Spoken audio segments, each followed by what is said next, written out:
Bonjour, donc je suis Philippe Gabory. Je suis membre de l'équipe Cryptis, donc de l'Axe Matisse, donc du laboratoire XLIM de l'Université de Limoges.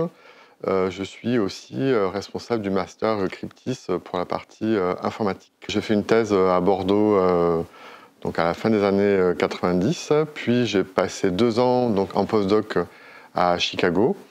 Et donc au début des années 2000, j'ai pris un poste à Limoges d'enseignant-chercheur et depuis, je suis resté à Limoges.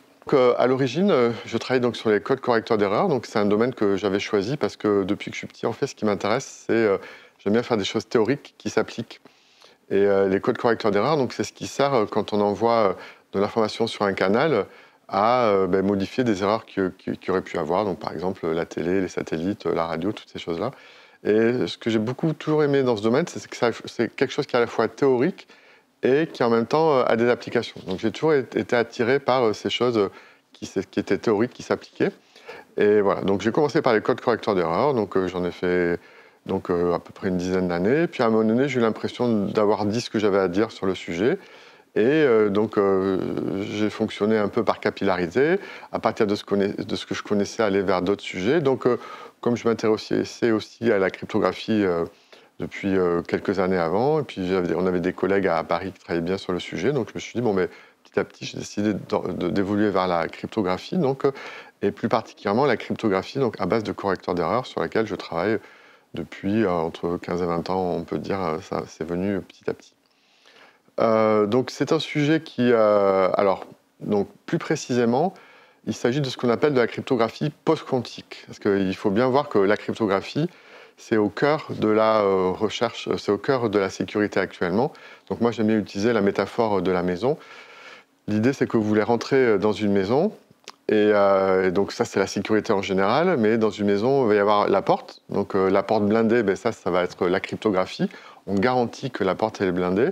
Puis après, il y a tout ce qui est effectivement l'accès à la maison. Est-ce que les portes sont bien fermées, les fenêtres sont pas ouvertes, etc. Et donc, c'est une globalité. Mais dans cette globalité-là, la cryptographie est vraiment un domaine central et c'est la pierre un peu angulaire de tout.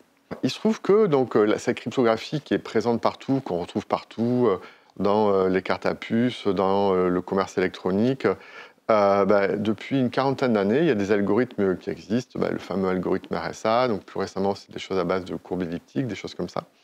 Et donc, c'est ces algorithmes-là qui fondent la sécurité de la cryptographie au jour d'aujourd'hui.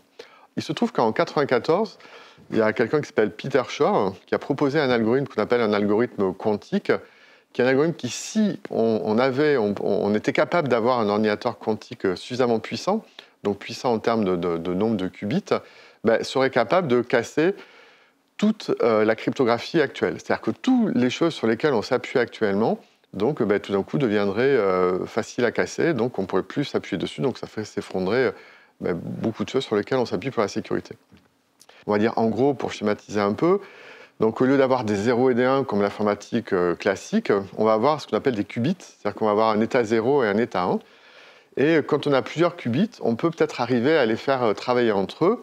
Et donc, potentiellement, n qubits, avec des notions de parallélisme, on peut potentiellement récupérer 2 puissance n opérations. Mais ça, c'est quelque chose qui, d'un point de vue technique, est compliqué à faire, parce qu'en fait, il faut faire électron par électron, les faire interagir entre eux. Donc, c'est vraiment une prouesse technologique. Tout ça pour dire qu'il y a un algorithme qui existe qui permet, en fait, de casser potentiellement tout ce qui existe à l'heure actuelle en cryptographie, mais qui, d'un autre côté, techniquement, il y a le nombre la puissance de son ordinateur est assez faible.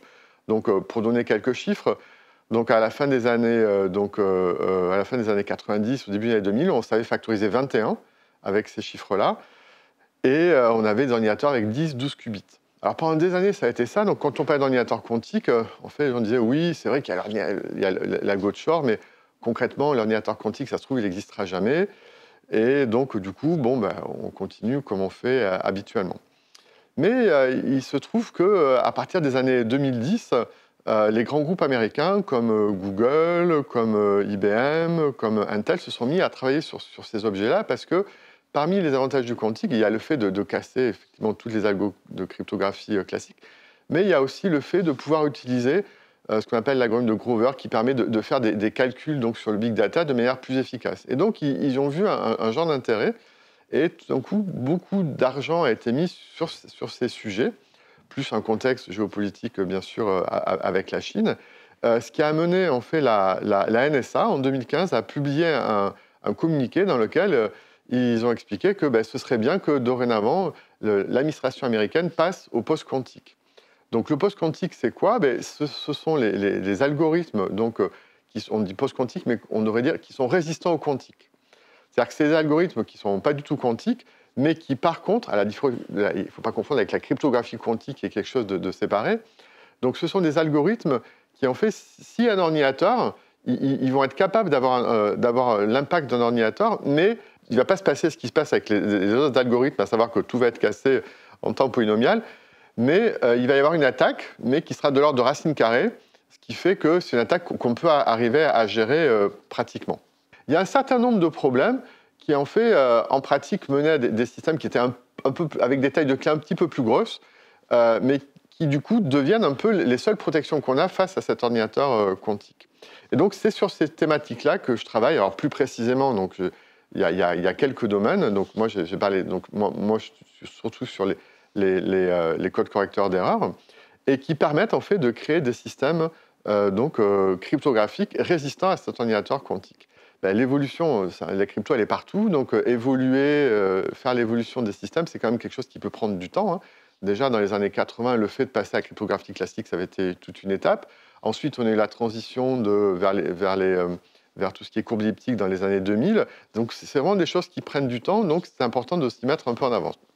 Pour être bien clair, l'ordinateur quantique, il n'est pas nécessairement pour demain. Cela dit, il est peut-être pour après-demain. Il y a des gens qui prédisent que d'ici 2030, il devrait y avoir des algorithmes quantiques qui permettraient de casser des systèmes importants. Alors bon, c'est que des prévisions. En pratique, on ne sait pas. Mais tout ce qu'on sait, c'est qu'il faut du temps par rapport à ça. Alors, j'ai parlé des grands groupes tout à l'heure, américains.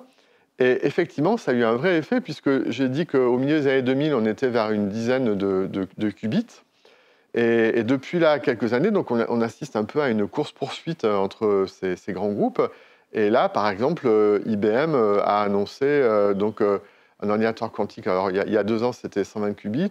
Pour cette année, ils annoncent 433. Et l'année prochaine, ils annoncent 1000 qubits. Alors, il faudrait probablement plus de 1000 qubits pour casser la cryptographie actuelle.